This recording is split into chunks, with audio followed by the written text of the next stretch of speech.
nag-start to ng mga year 2010 or 11. Tapos, Meron po ba kayong mga symptoms sa'yo? Yung dulas-dulas, ganyan? hindi, wala naman po. O, 2011, sige po. Tapos, nito po, lately, parang mas tumindi siya nung tumindi. Last year siya. Tapos ngayon, mas tumindi na siya kasi ano na ako, yung parang nahihirapan na ako abutin yung, kunya, kahit yung hamper lang na wala laman, hindi ko siya mabuhat. Hindi ko rin, kunya, may aabutin lang ako ng stapler, ganun, hindi ko na siya kaya. Hindi rin Parang ako kumakalso na. Oo. Ah. Tapos, Ilang taon na kayo ngayon? No? 36. O, para kayo sinasabihan na agad ng senior citizen. Pagka, siyempre yung pakiramdam na hindi na makaano. Hindi ko nga kayang maligo ng pag walang shower. Pag kunyari, Hindi pwedeng tabo-tabo. nahihirapan po ako, hindi rin ako makayuko. Tapos, nito, Mahirap, hanggang medyo- dito, maano eh. Nagraradiate na sa paa. Oo. That's normal, pero yun ang hindi normal. Yung mga nagraradiate kasi, kumbaga tupalo, talaga siguradong Ang dami- mag-ano yan. Ang dami ko na ininom na gamot. Tapos Pero alam niyo yung injection sagot ako. dyan? Meron ba, may files ba siya? May nagpa-check up po ba? Nagpa-lumbar x-ray ako before. Ano yung naging diagnosis? May levorscoliosis ako dito. Oh, that's why. Ano Ah. yung ibig sabihin ng levorscoliosis? Deviated to the left yung ano niya. Kaya pala. Pero madali pa rin yan, kaya ko rin yan.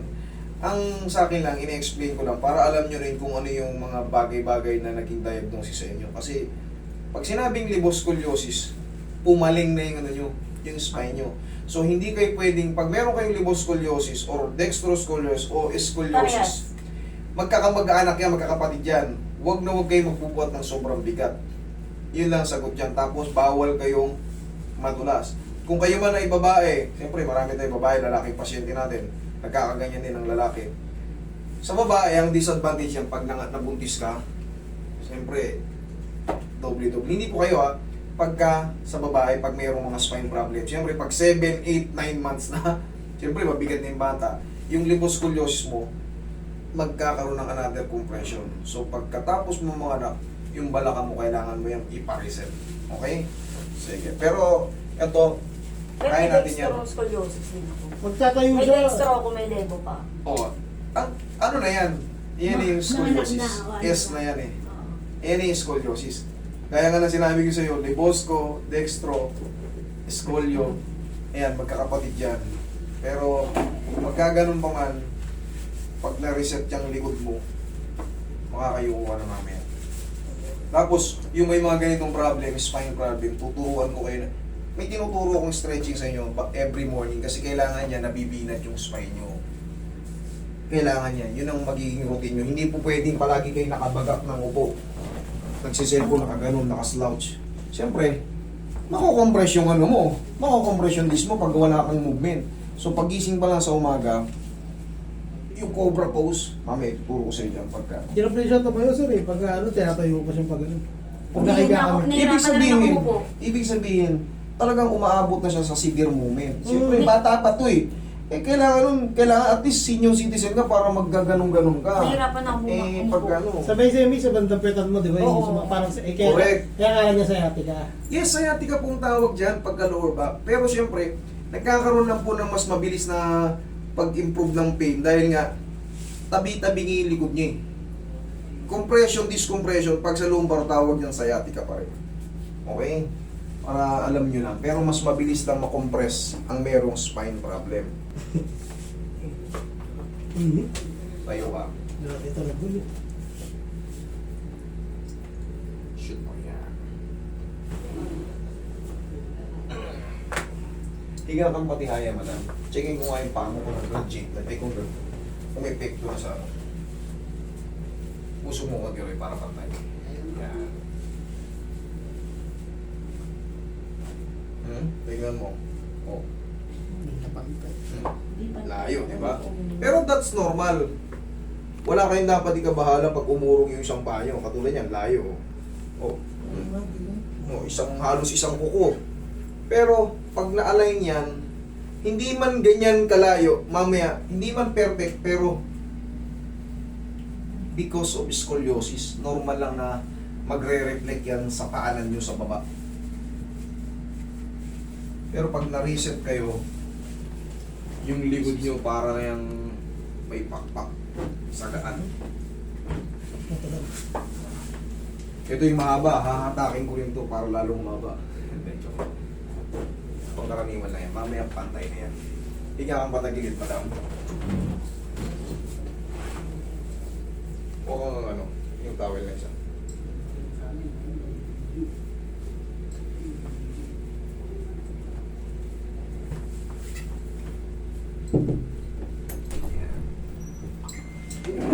Relax na. Hilig na.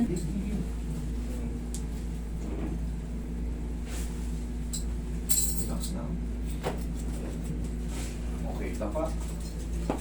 Gabi. Yan. Okay, relax na.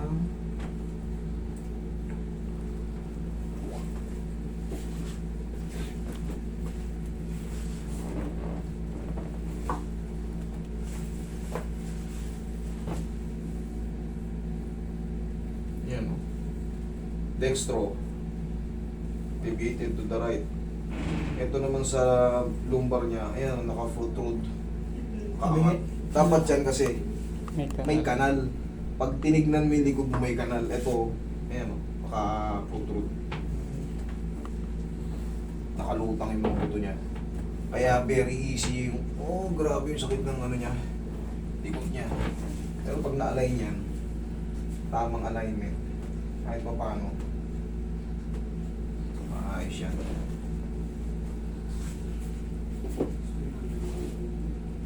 Kakagirap sa kanya. Oo eh. Tabingi yung spine niya eh.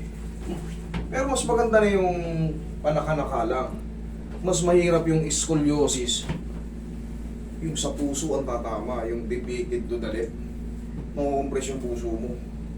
Sa kanya slight pa yan. Good pa yan. Madali lang yan, kaya na yan. Kaya tinatawag na sciatica. Iyan po ang tawag dyan, sciatic nerve. Or piriformis syndrome pagka sumasakit na. Pero pagka kayo ay may lower back, consider as sciatica yan. Okay? Ako pagka minsan, Na kaya nanay niya Pag dinala naging naman kami niya. kung pinanonood namin. Kaya dinala niya rin nanay niya nasa labas eh. sabi niya sa ako, nabanggit niya, sumasakit nga daw. Sabi ko, dali natin kay 3M. Buti nagpa-schedule si JP.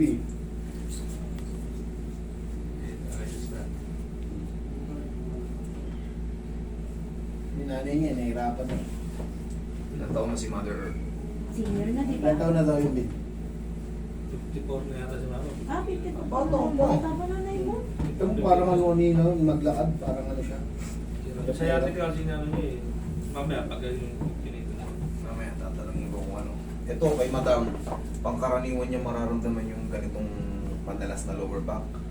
Asapit niya to, kung parang may sa banda dito, parang tinutusok na. Yes, ito. Dito. Gabayan mo. Sa iyo. Pag hinata ko yan. Sabihin ko yung tulo na sa may pala. Gusto ko yung ganyan. Nasa Mamaya, nanigil lang gumamaya binakula. Straight ka lang, Madam. Yan.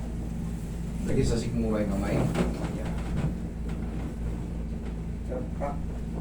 Relax na. Inhale. Exhale. Diyan lang muna. Sige, pantayin lang natin. Matay na oh. Huwag mo ibaling na gano'n. Yan, diretso Yan, lang. diretso. Yan. Bantay na. Kanina, di ba? Ganito, isang kuko. Oo, yung konti na lang. Ayun. Gaya nga nasabi ko sa inyo, hindi man siya ma-perfect, pero konting-konti lang. Bakit? Kasi yung deviation. Okay? Pero kanina, kita mo naman, ang layo, isang ganito. Okay? Diyan ka lang muna.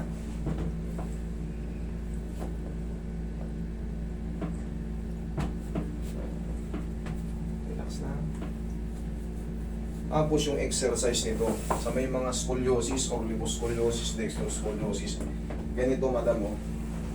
Panoorin mo ba? Dumuhod ka sa kama. Paggising mo pa na sa umaga.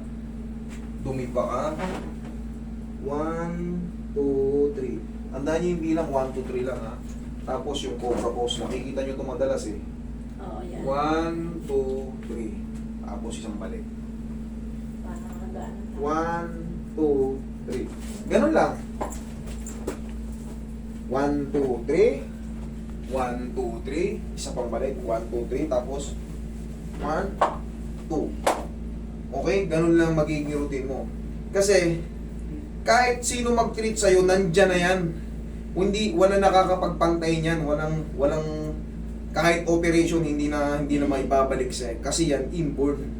Inborn yan. Automatic nagkaroon na ng compression mga disc mo dahil nga sa deviation, dahil nga sa ligo-ligong spine natin.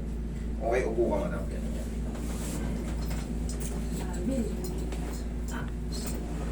Wait lang.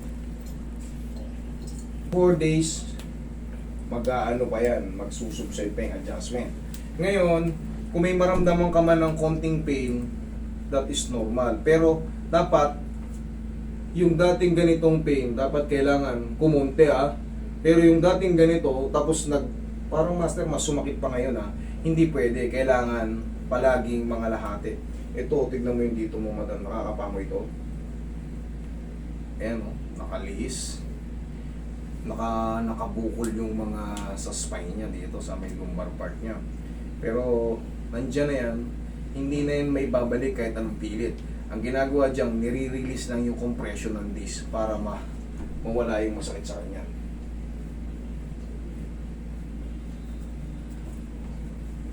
Tayo ka nga madam. Okay, gayahin mo 1, 2, ikaw nga. Sige. 1, 2. Very good. O sige, upo ka ulit.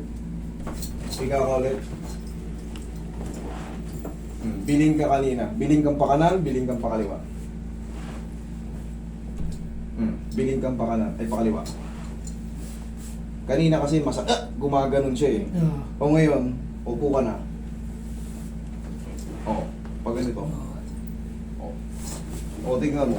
Mas bearable mo yung kilos. Tapos sa exercise naman, itinuro ko sa inyo pag ganon. Testing mo yung yumuko. Testing mo. Kunyari may abutin ka. Medyo masakit dito. Medyo masakit dito. Okay, upo ka ulit. Pag ganito sa kabila. Pag ganito. Tagilid ng pag ganito. Pero kung konti lang, that's normal. Kung hindi na sobrang sakit. Kasi magsusubside pa yan ng 3 to 4 days. Kasi hindi talaga siya masisiro-siro. Kasi ngayon ka pa lang nagpa-treat. Normal lang, pag may natirang konti, nakakayuko ka na, pero may konting pain, that is normal. Antayin mo yung subside yan, yung another 3 to 4 days or 4 to 5 days. Kanina, yab nga siya kahit ang gilid lang Okay, kita mo naman ngayon, nakakapihit-pihit na siya. Siyempre, iba na. Okay? Pero siyempre, baka hindi ka pa sanay kasi. Iba to Iba to ngayon Iba tong pakiramdam ko ngayon Yan, relax lang May pahabol pa yan Okay, sige, upo ulit. Subsiding muna natin. Upo muna saglit. Napitin Kaya dinoble ko. Pero, yan naman, nakita nyo kabisado ko yung ginagawa ko. Kailangan lang natin mapahinga yan. Iwasan mo muna kung sakaling baka aangat-angat ka ng mga suparol sa bahay nyo. Baka naglilinis ka ron. Hayaan mo lang muna sila kasi ikaw, hindi normal yung spine mo. Hindi katulad namin mga spine namin ay regular. Ikaw hindi.